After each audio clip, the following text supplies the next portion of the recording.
தடை 100 வந்தாலும் செயல் வெற்றி ஆக்கி தரும் தாராள குணம் கொண்டவன்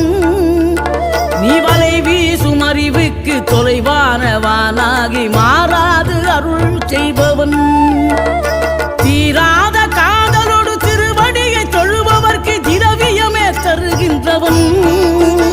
நீ தாராள உள்ளமோடு தவக்கோலம் கொண்டு பெறும் தார்மீக பொருள் தந்தவன் தார்மீக பொருள் தந்தவன் ஆறுபடை வீடும் அருள் வழங்கும் முருகா அருகே நீ ஓடோடிவா